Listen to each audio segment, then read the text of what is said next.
continue learning 5 minutes of Tefillah a day. Yesterday, we learned how the Tefillahs were, number one, created by the Avos, and number two, how the text, the terminology, the words that we say were created by none less than the Anshe Knesset HaGedolah, 120 of the greatest minds, Chachamim, Nevi'im, prophets, and wise men to ever live.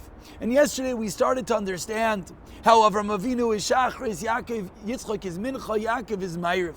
And the mashal that Rav Shimshon Pincus taught us yesterday was, if I were to take a metal ball and try to throw it to knock down a stone wall, it'd be quite difficult.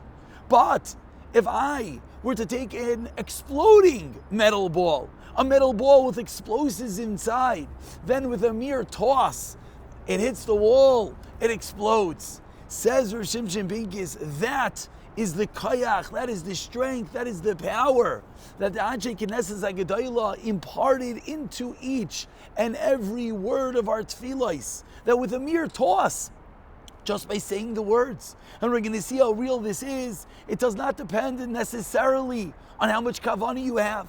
The mere words themselves are not mere words, they're atom bombs. They could explode that fence. And he continues, firstly, concluding this ice by explaining to us that David HaMelech, when he created Tehillim, did the same. And we're at a time right now that everyone is saying Tehillim, says of Shimshon Pincus, included within the words. We know David HaMelech, woken up by his harp in the middle of the night, Ne'im Zemiros Yisrael, composed these words, Shebeliv Kol Yehudi Al Kol Tzara Vitzuka, and included in the Tehillos and Tishbachos, in the praises in each and every perek and capital of Tehillim, is everything that man will ever need. Ad Soif Kol HaDairos, David Melech Yisrael, that the Melech, the king, his heart is like the heart of the entire nation, the heart of Klal Yisrael. Says of Shimshon Pincus, that is the kayach otzum, v'nifla, to break down the walls with these exploding bombs of the words of Tehillim. And he gives a little plea at the end. And he says, and I think we all have that nostalgic picture of that Babi, of that Zaidi, sitting there, a Tehillim Zager, going through Tehillim weekly, monthly. Says Shimshon Pincus, it's been a little bit lost. But he says, with a little bit of trying, a little bit of thought, we could come back to such a time. And then he continues in Ois Dalet over here, quoting the words of the Nefesh HaChaim, or Chaim Volozhin, how he explains that the tefillahs were composed by the Kuf Chav Zikanim, as we've been discussing, 120 elders, many of them Nevi'im, and they understood everything and put it into the words of the tefillah. And he says, if not for the fact that these incredible minds, incredible people, amazing prophets had Ruach HaKodesh, they would never be able to put into the tefillahs the powers that they did. And now he explains how far this goes. He quotes a Gemara in Chagiga that teaches as follows.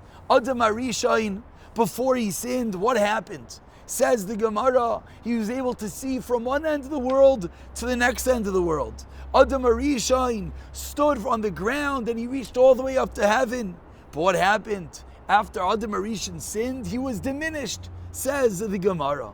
Explains of Shimshon Pincus, it's true. Man was diminished, but he wasn't shrunk, he was condensed. We didn't lose that koyach of seeing from one end of the world to the next. We just bottled up into a smaller form, into us mere mortals, us human beings. But how do we tap into that koyach?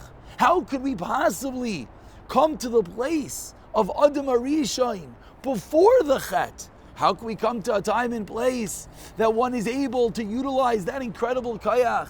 Says of Shimshon Pincus, we want to be koydem achet. We want to be at a time before sin, which will give us that incredible power. That's what be'ikr is, the time of tefillah. Why? Because you're standing in front of the king. And we know that in the king's palace, in front of the king, there is no evil, there is no bad, there is no sin. In the king's palace, everything is perfect. And the more that we work in it, and we'll pick up from this point, as we're davening, we're standing in front of the king. There's no sin, there's no ra, there's no evil. at some level we're before the Chet of Adam HaRishon, and we're able to tap into that incredible koyach that was there, that was imparted into the words that we say each and every day.